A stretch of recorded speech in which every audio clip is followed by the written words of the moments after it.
Well, hi, it's Marilyn Price. I was about to go walk the dog, so maybe you'd like to come along with me. This my dog. Doesn't have a name. Doesn't have a name yet. Maybe you could send me one. It is me at the Mentor Project. For those of you just listening in, I'm gonna talk a little bit about string puppets today, and then use one.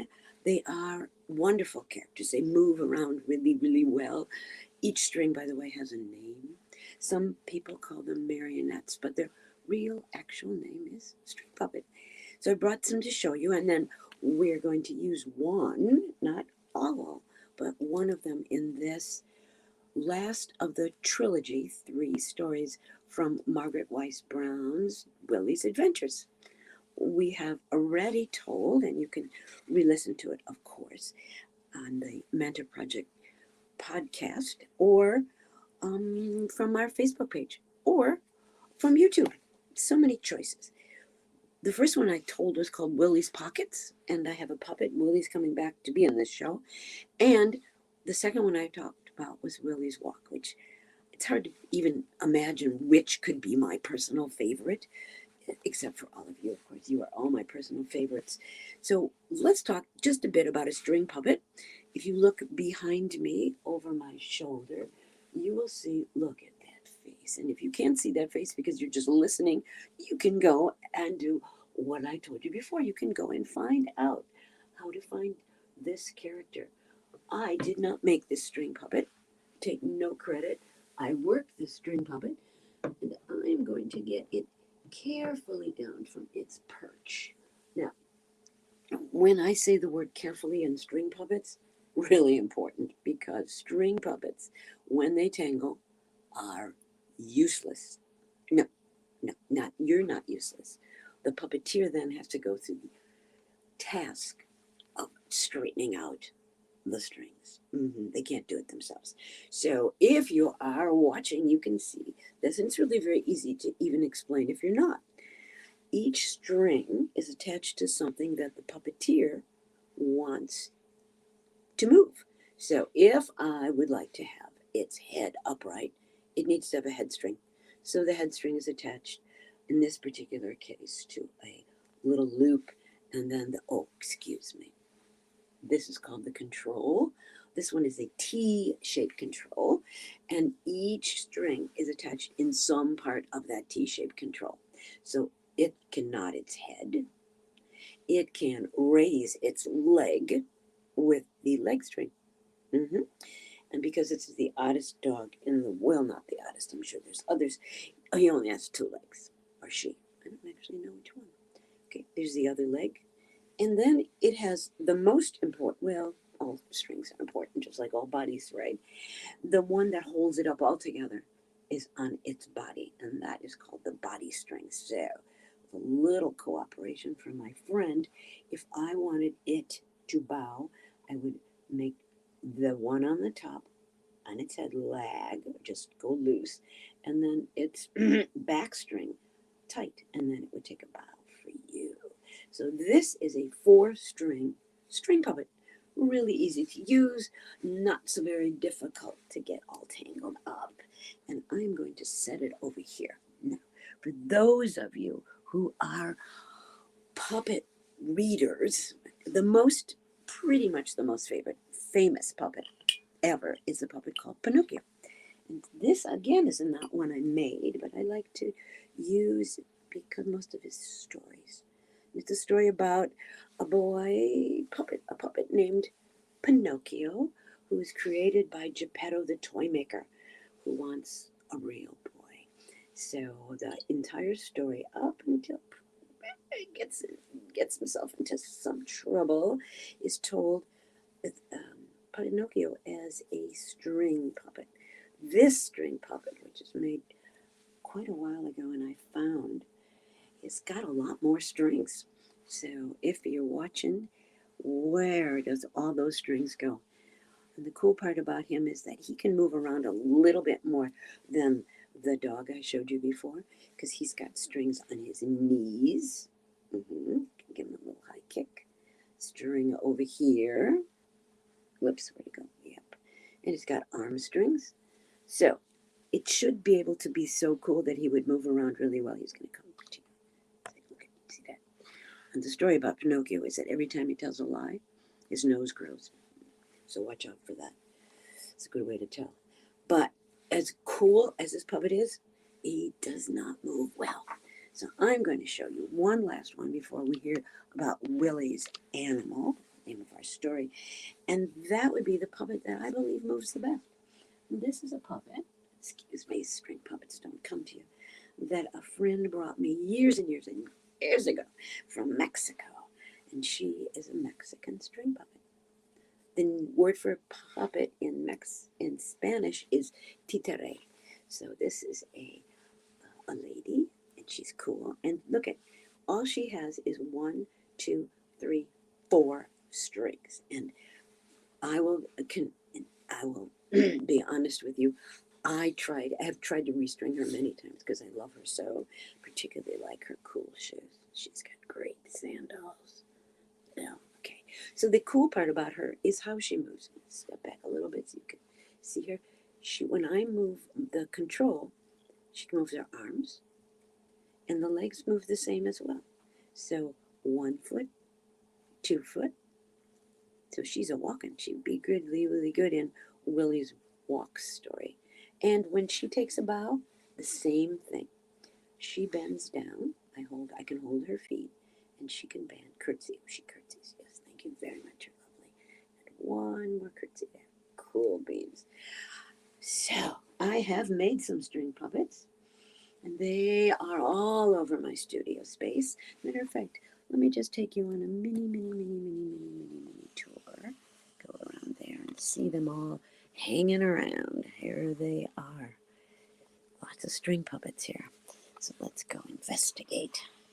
Some I haven't. Oh, yep. See that one way in the back? His name is Joseph. He's got about 20 strings. Uh-huh. And then over here, well, let's see, I have one. See if I can catch her.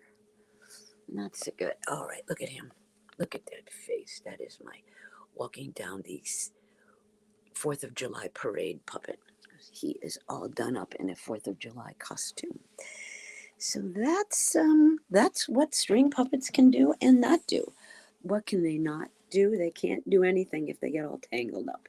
So we're going to hope for the best. And today's story about our friend Willie is a wonderful story, and I'm hoping you're going to just love it. So, are you ready? The story is called Willie's Animal, and we're going to tell it together. Oh, by the way, if you happen to have a pet, I would strongly recommend that you invite them to the story. Cuddle up with them, because that's exactly what Willie wanted. He wanted a pet that he could have with him all the time. An animal, a friend. And you know what? You know, because in the last story I told you about Willie's walk, Willie called his grandma, who seemed to have a way of solving his problems. And that's what happened today. Willie's Animals by Margaret Wise Brown, illustrated by Crockett Johnson. Willie didn't have an animal, and Willie wanted an animal to play with. A real live animal of his very own, because sometimes Willie was lonesome. There were lots of animals in the country, so Willie went to the telephone and he called up his grandma, who lived in the country. I would like an animal for my very own. What kind of animal? A little animal? A little bird? Could you catch one? I don't think so. A little horse? Could you catch me a little horse, Grandmama? I don't think so. Are there any wild dogs in the country that would like to belong to someone? Ooh, they all belong to somebody. And I think you would like a little animal to keep in the house. Well, that's the kind of animal I want. A little animal. Would you like one that squeaks? Yes, I would. Then tomorrow I'm I'm going to send you one. Oh, come. If you want, look out the window around noon tomorrow. You will see it arrive. Then Grandma hung up. The next morning, it was raining. Big, wet drops of water splashed on the window. Puddles of water were deep in the street. It'd be a nice day to have a duck, said Willie. But out in the country, Grandmama had already put a little animal into a box and closed the top.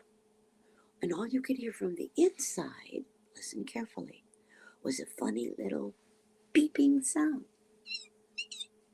Maybe she will send me a fish, said Willie, looking out the window at the big wet puddles. That would be a nice day. This would be a nice day to have a little fish for my very own. Maybe she'll send me a frog. I could keep my frog in my pockets. Or my puddles. That would be a better idea, said Willie. The big wet raindrops splashed and broke on the window pane. But I think I would like a little animal that I could keep in the house. Maybe Grandma will send me a ladybug. A ladybug would be a good thing to have in the house. Or perhaps she would send me a little squirrel that I could keep in the piano. Then suddenly, at noon, the sun came out, and up to Willie's house came a big truck. It was enormous. Oh, my heavens. Grandma must have sent me an elephant. The truckman jumped out of the truck, ran around, and flung open the back doors. And the truck was filled with horses. But he didn't take out a horse, nor did he take out an elephant. He took out a little red box, and he brought the box to Willie. And he told him that his grandma had asked him to bring it to him. And then he put down the box and walked out again as quickly as he had walked in. Excuse me. He jumped in his truck and roared away. But nobody was home to help Willie open the box. Willie didn't know how to open that box. It was all nailed down. And he couldn't see into the box because the cracks were too little. And it was too dark in there. But Willie could hear something moving in the box. He heard a high, peeping little squeak. Maybe it's a goose. Could it be a goose? Maybe it was a lamb. Could it be a lamb? Maybe. What could it be? Maybe it was a bunny. That would be cool. The thing seemed to scratch and rattle around a lot in the box. Maybe it's a porcupine, said Willie as he shivered. At any rate, whatever it is, said Willie, whatever it is, it's mine. And he sat down beside the box, and he waited,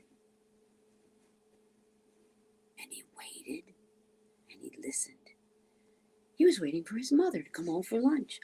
At last she came, and then she got a hammer and a screwdriver, and they pried open the box. And out jumped a little ball of fur with long white whiskers and a bushy tail.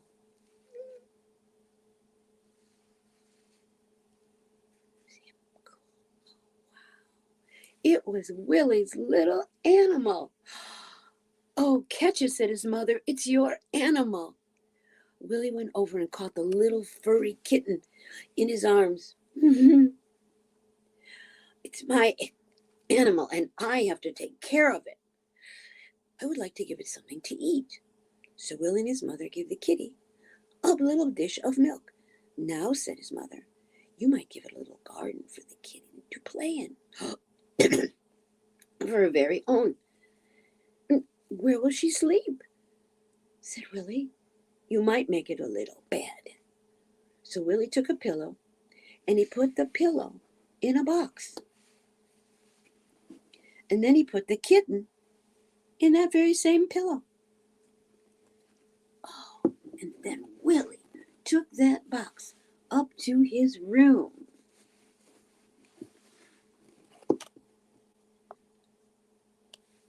And then the kitten went to sleep in Willie's room, in its own bed. Willie and his animal took a long nap. And after they had slept a lot, they ran around in the garden. And they both grew and grew, and Willie named his animal Grandcat after his grandmama. Willie got his animal in the most special way because it was given to him with love. Just like Margaret Wise Brown gave us these 3 stories from Willie's Adventure. I hope you enjoyed it. And if you have a pet of your own, it'll be a really good time to snuggle unless it's a fish, in which case maybe it needs to eat. Keep your animals safe. Keep yourself safe. Remember to thank everyone who has helped you. Like, for example, here at the Mentor Project. You must thank Debbie and Aiden and Jibby and Tina. Thank everyone who helps you all the time. And if you happen to have a grandmama who gives you precious gifts, like maybe a kitten, or maybe even a visit to their house, a hug is always a good idea. As for me, this is Marilyn Price, sending you thanks as well as to our dear friends on the Mentor Project in the Kaufman Family Foundation and Try Braining. Have a good day, a day filled with joy. And that, my friends, is the end for today. Listen again on our podcast.